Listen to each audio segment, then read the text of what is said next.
সংবিধান ছাড়া জঙ্গিদের দ্বারা সে ক্ষমতা দখল করেছে। বাংলাদেশের যতগুলি জঙ্গি ঘটনা ঘটেছে, সেই হলিউডের জঙ্গি ঘটনা, 21শে আগস্ট গ্রেনেড হামলা, হযরত শাহজালালের মাজারে ব্রিটিশ হাইকমিশনের উপর গ্রেনেড হামলা, 10টা অস্ত্র চোরাকারবারি মামলা, গুলি, হত্যা, যত সন্ত্রাসী এবং বিডিআরের যে বিদ্রোহ, সব আসামি ছেড়ে দিয়েছে। কেন ছাড়লো? আর কিছু না, প্রত্যেক ঘটনার পিছনে ইউনূসের হাত ছিল। এটাই এখন প্রমাণিত, একদিন প্রমাণ হবে। আমি এটুকু বলতে পারি যে আমি সরকার গঠন করার পর থেকে এই উত্তরবঙ্গে কোনো মঙ্গা ছিল না, কোনো জায়গায় না, দুর্ভিক্ষ ছিল না। আজকে দিনাজপুরের সেই হিলি অঞ্চলে ময়লার ভিতরে এই বৃদ্ধের লাশ পড়ে আছে, একেবারে কঙ্কালসার দেহ। ডক্টর মোহাম্মদ ইউনূস খুব বড় বড় কথা বলে সারা বিশ্বে টাকা পয়সা ঢেলে অনেক বিনিয়োগ করে অনেক সম্পদও বানিয়েছে, কিন্তু আজকে দেশটার অবৈধভাবে ক্ষমতা দখল করেছে, সংবিধান লঙ্ঘন করেছে। কিন্তু মানুষকে তো পেট পুরে খাওয়াতে পারতো, সেটাও পারলো না। অভাব তো রেখে আসেনি। 20 লক্ষ মেট্রিক টন খাদ্যশস্য আমি মজুদ রেখে এসেছি, তো কোথায় গেল সব? বয়স্ক ভাতা, বিধবা ভাতা, প্রতিবন্ধী ভাতা দিয়েছি। যারা এরকম বয়োবৃদ্ধ কাজ করতে পারে না তাদের জন্য বিনামূল্যে 30 কেজি করে আমি চাল বিতরণ করতাম তাদের খাওয়ার জন্য। যারা একটু কিনতে পারে তাদের জন্য 10 টাকা 15 টাকা করে চাল। যারা স্বল্প আয়ের মানুষ বা আমাদের শ্রমিক শ্রেণী, তাদেরকে আমরা পারিবারিক কার্ড দিয়েছি, মাত্র 30 টাকা কেজিতে তারা চাল, সেই সাথে ডাল তেল সব কিনতে পারবে। সেই সামাজিক নিরাপত্তার কাজগুলি সমস্ত টাকাগুলি তো মেরে খেয়েছি। আমার জুন মাসে 2024 সালে আমি বাজেট দিয়ে আসি, 7,97,000 কোটি টাকার বাজেট, 140 প্রকারে আমার সামাজিক নিরাপত্তা কর্মসূচি। টাকাগুলি গেল কোথায়? আমি জানি না বিশ্ব বিবেককে নাড়া দেবে কিনা। আমাদের সময় এতটুকু কিছু হলে সবাই হা হা করে পড়তো, এখন তারা কই? আজকে এই ছবি তো আমি আর দেখতে চাইনি। 1974 সালে দুর্ভিক্ষ নিয়ে কথা বলে, সে দুর্ভিক্ষটা তো ম্যানমেড ছিল, সেটা তো পরিকল্পিত ছিল। নগদ অর্থ দিয়ে কেনা খাদ্যশস্য দেশে আসতে পারেনি, সেই কলম্বো বন্দর পর্যন্ত আসলে ওটা ফিরিয়ে নিয়ে যায়। পরিকল্পিতভাবে এই দুর্ভিক্ষ ঘটানো হয় এবং এর পিছনে তখনকার খাদ্য সচিব, তার নাম মমিন খান, এখন যে মঈন খান বিএনপির নেতা, তার বাপ সে ছিল, যাকে জিয়াউর রহমান ক্ষমতায় আসার পর পুরস্কৃত করেছিল। আর আমি সরকার আসার পর থেকে 96 থেকে 2001 উত্তরবঙ্গে কোনো মঙ্গা ছিল না। পরিকল্পিতভাবে মানুষের খাদ্য উৎপাদন, তাদের কর্মসংস্থান, সমস্ত ব্যবস্থা করেছিলাম। এরপর বিএনপি আসলে আবার সেই অবস্থা দেখা গেল। 2009 সরকার গঠন করার পর থেকে 2024-এর 5 আগস্ট পর্যন্ত বাংলাদেশে তো কোনো খাদ্যের জন্য হাহাকার ছিল না। অথচ সেই দেশটাকে আজকে ধ্বংস করে শুধু মানে মানুষের মুখের গ্রাস কেড়েই নিচ্ছে না, তাদের নিরাপত্তা, জীবনের শান্তি সব কিছু নিয়ে নিচ্ছে। ছেলেমেয়েরা পড়াশোনা করতে পারে না, তাদের সার্টিফিকেট বাতিল করে। আওয়ামী লীগ আজকে যে অবস্থা আমি দেশটাকে রেখে এসেছিলাম, তাদের তো এই ধরনের দৃশ্য দেখার কথা না।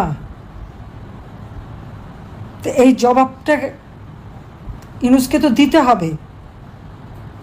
আমি জানি না আমাদের আন্তর্জাতিক সংস্থাগুলি আমাদের সবাই তো এত সোচ্চার, আর এখন তাদের কণ্ঠ বদ্ধ কেন হয়? কিসের জন্য? এই ছবিটা দেখার পর থেকে আমার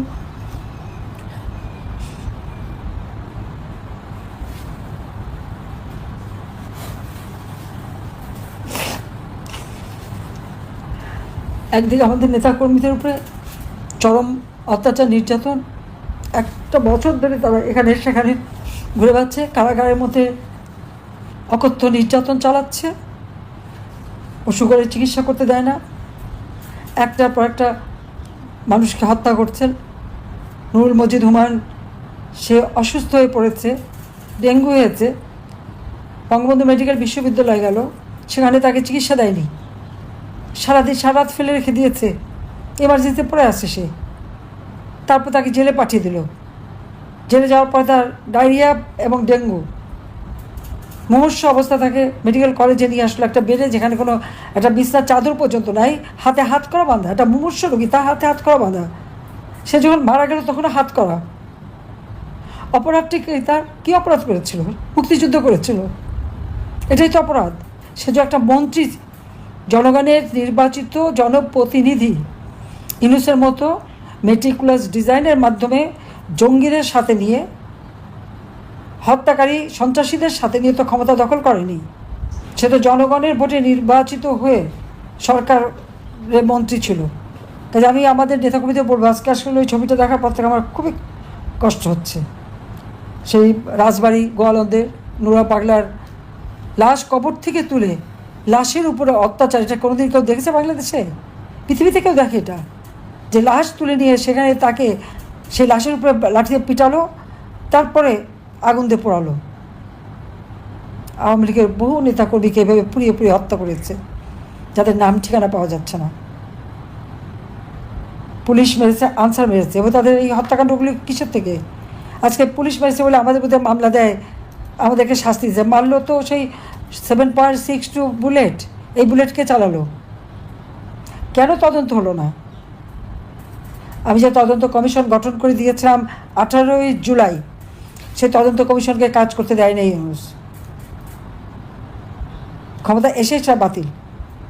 সে দুর্নীতি করছে সবার। আমি ইউনূসকে বলে নিজের চেহারাটা আয়নায় দেখেন। আর তার ওই যে সমন্বয়করা যারা আছে, এনসিপি পার্টি, তার উপদেষ্টা, তারাও যেন নিজেদের চেহারা আয়নায় দেখে। দুর্নীতিবাজ খুঁজতে হবে না, ওই আয়নাই বলে দেবে কে দুর্নীতিবাজ। দুর্নীতি দমন কমিশন করতে ইউনূসের বিরুদ্ধে মামলা, মানি লন্ডারিংয়ের মামলা, অর্থ আত্মসাতের মামলা, ট্যাক্স ফাঁকির মামলা,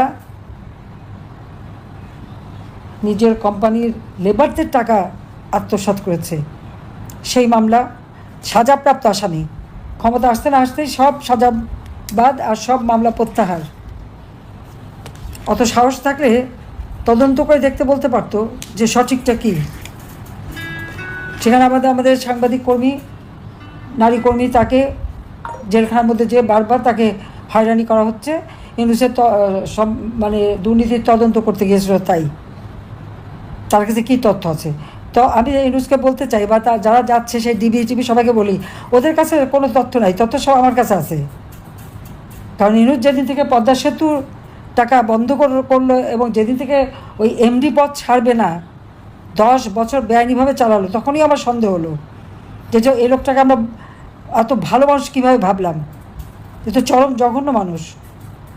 তখন থেকে তার বিরুদ্ধে সমস্ত দুর্নীতির তথ্য আমি সংগ্রহ করেছি। আমার কাছে সমস্ত ফাইল সব কিছু ছিল। ঘটনাচক্রে আমার নিজের কাছে বেশ কিছু তথ্য থেকে যায়, ক্লাউডে ছিল, যেখান থেকে আমি আমার বক্তব্য বলে যাচ্ছি। তার ব্যাংকের টাকা, সে যে ট্যাক্স ফাঁকি দিয়েছে, তার 38টা কোম্পানির ট্যাক্স সে দেয়নি, সেখানে তার মামলা হয়েছিল। এক একে সব মামলা সে প্রত্যাহার করে নিয়েছে।